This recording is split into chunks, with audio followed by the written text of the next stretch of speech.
Alors, bien, pour ce cours, on va voir comment on pourrait construire le schéma d'un data grid view à partir d'un autre data grid view existant. Alors, je vais aller voir, par exemple, j'ai besoin de construire ici, je vais voir les tables, je vais voir le schéma de la base de données, le diagramme.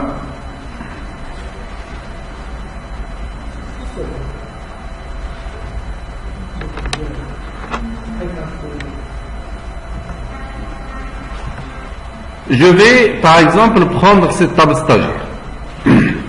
Regardez, je vais créer un formulaire. On y va.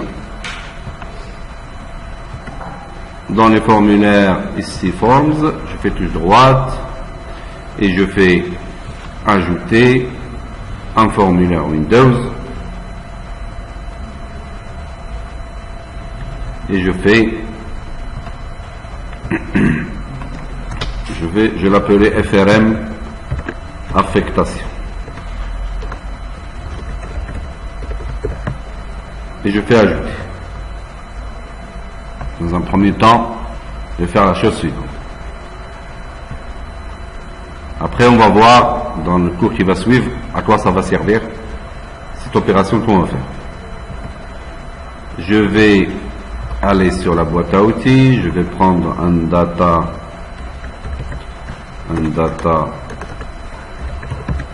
grid view, je la mets ici.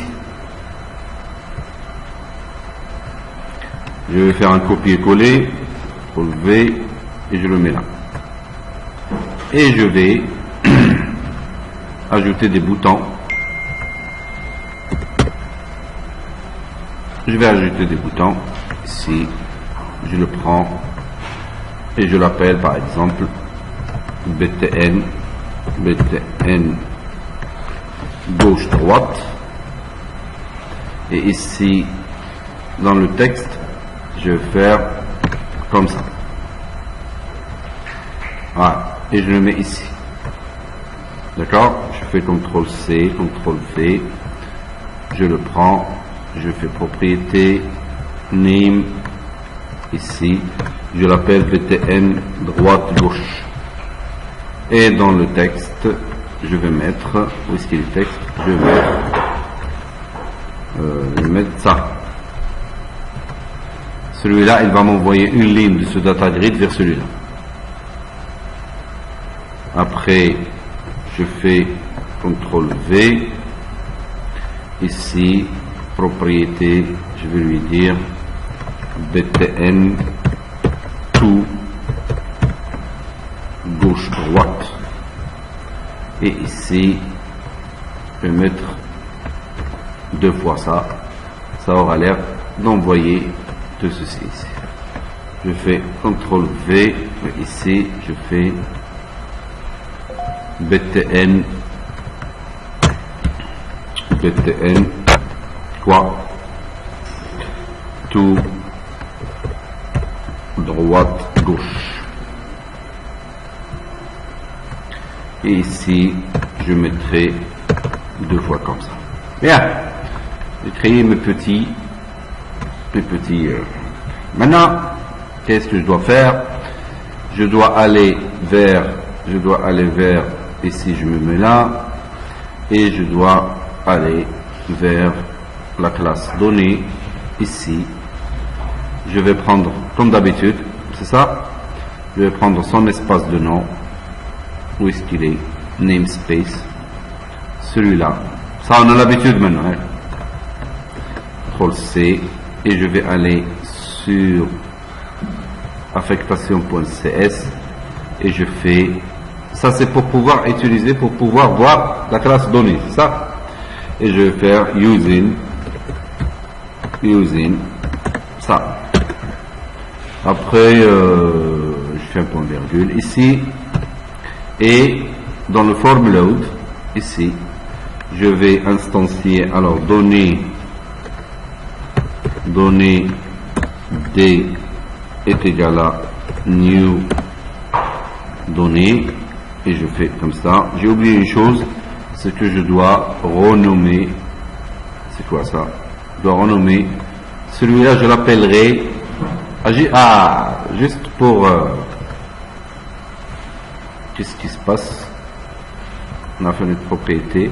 Celle-là, je l'appellerai DGV gauche.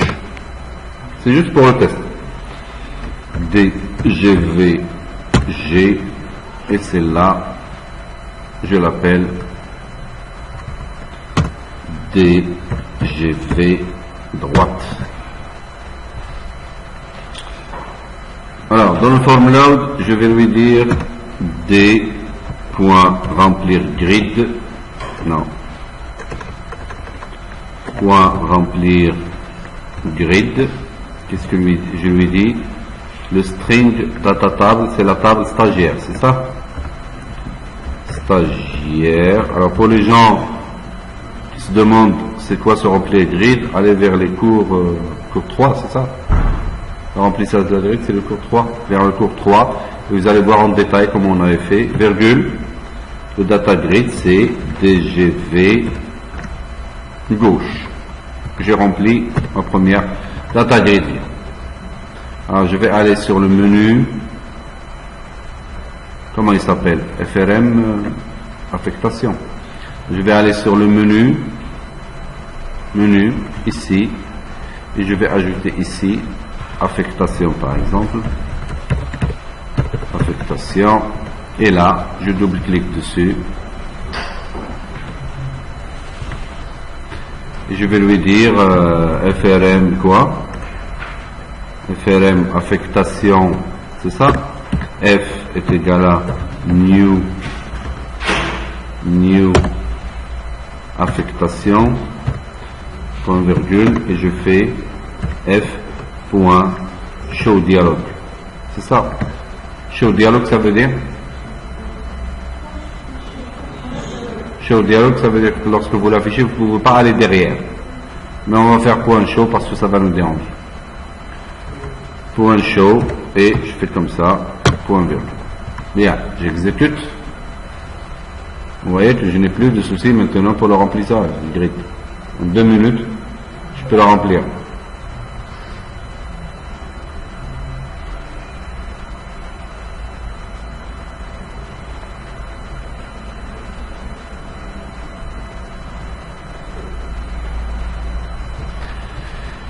Alors, j'y vais.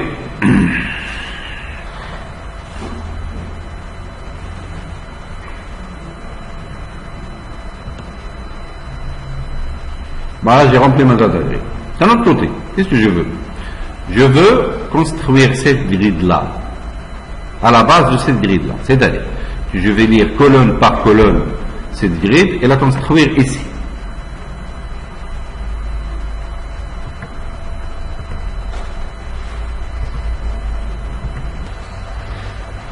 Maintenant, ce qu'on veut, c'est que je construis le data grid view de droite à partir du data grid view du gauche. C'est-à-dire que je dois prendre colonne par colonne et de les mettre dans le même data grid. Je vais utiliser la boucle for pour que j'ai le même classement. Je pouvais utiliser la boucle for H, mais moi je préfère la boucle for qui va lire colonne par colonne et j'aurai le même ordre de colonnes dans la deuxième data grid view par rapport à la première.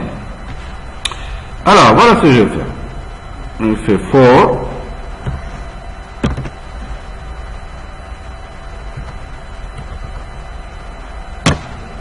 int a est égal à 0 et là je fais d'où je prends du data grid ici.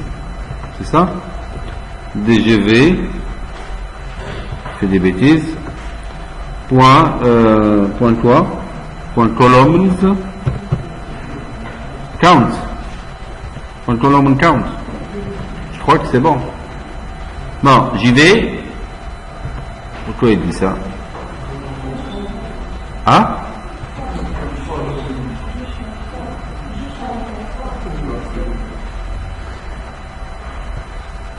Ah, j'enlève ça.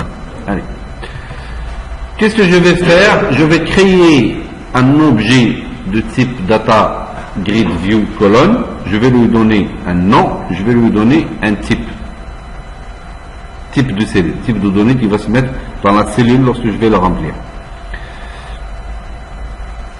Le type, ça sera le même type de la colonne en cours, c'est-à-dire la colonne que je suis en train de construire à partir du DataGrid View de gauche, et le nom, il prendra le même nom pour que me faciliter la vie, puisque je vais prendre pour l'objectif à la fin, c'est de pouvoir prendre une ligne de là à là, et pour pouvoir le faire, il faut qu'on ait les mêmes noms dans le même ordre, les mêmes colonnes dans le même ordre. Alors, je vais lui dire, je vais créer un objet de type data grid view column. C, par exemple, est égal à new data grid view column. Après, qu'est-ce que je vais faire? Je vais lui donner un nom.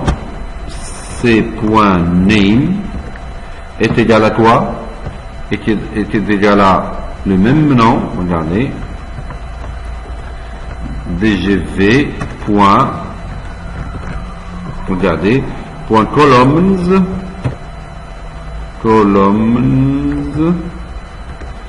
du i, ça veut dire la colonne sur laquelle je suis, puisque le i, il va balayer de i, il va balayer toutes les colonnes, point name, il va prendre le même nom que la colonne en cours sur laquelle la boucle elle est.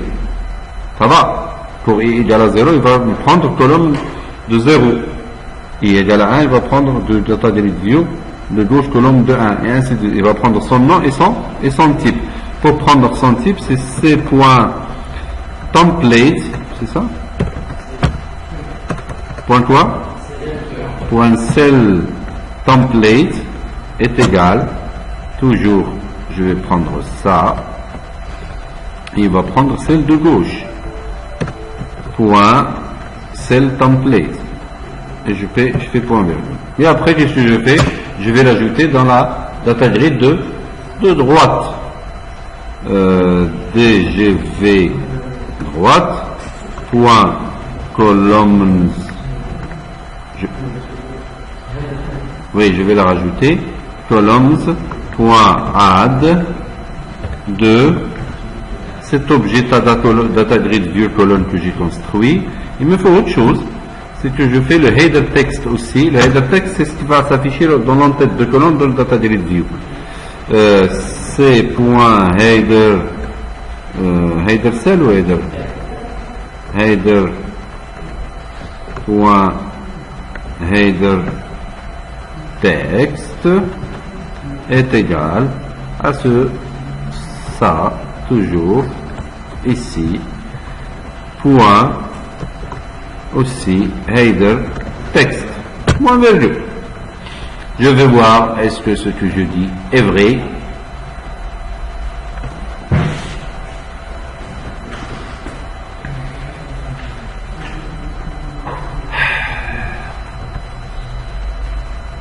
Regardez qu'il m'a construit les mêmes colonnes avec un DataGrid View qui est vide.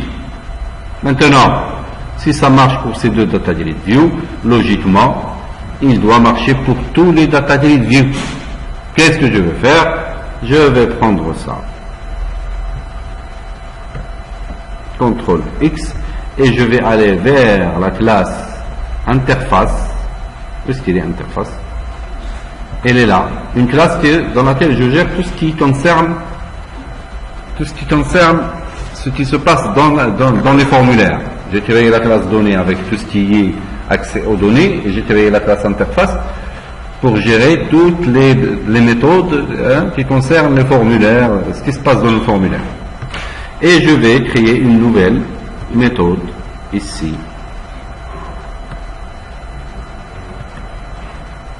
Ici, je vais faire un petit séparateur juste pour mieux voir, et je vais aller ici et créer une méthode. Alors void quoi? Créer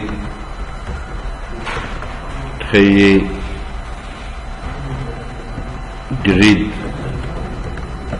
de grid.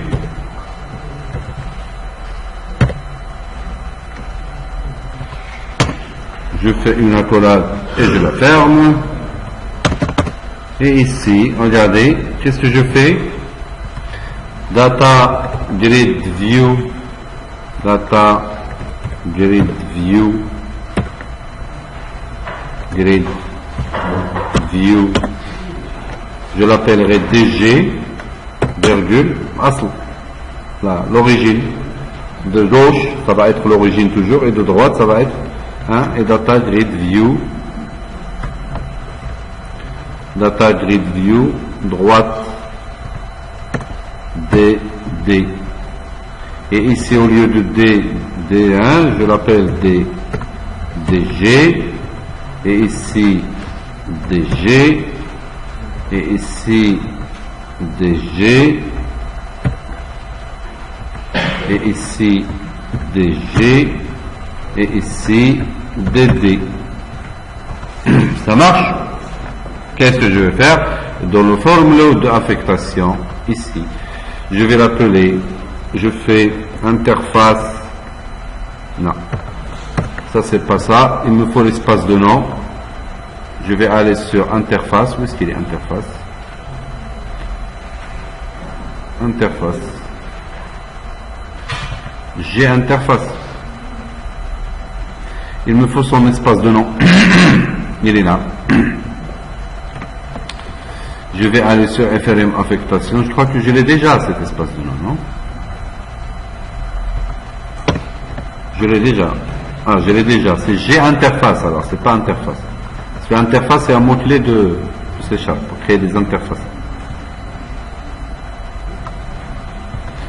Alors, G interface I est égal à new G interface, point virgule, et là je fais I point quoi? Pourquoi je n'arrive pas à la voir? Il n'est pas public? D'accord. Public, ça, et je vais aller sur affectation. I point créer grid de grid, et cette fois je l'appelle avec DGV gauche, virgule, DGV droite, et je fais hop, point virgule. Qu'est-ce qu'il a? Pourquoi il me pose?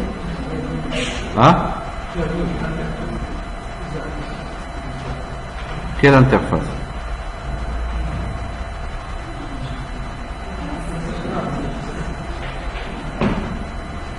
Comment?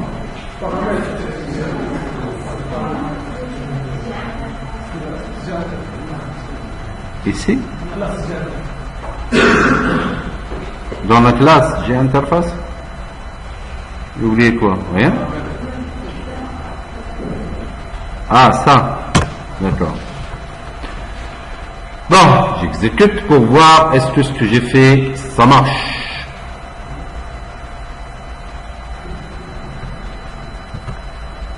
J'arrive à construire n'importe quel grid maintenant, de n'importe quel grid, peu importe la façon avec laquelle j'ai rempli la première.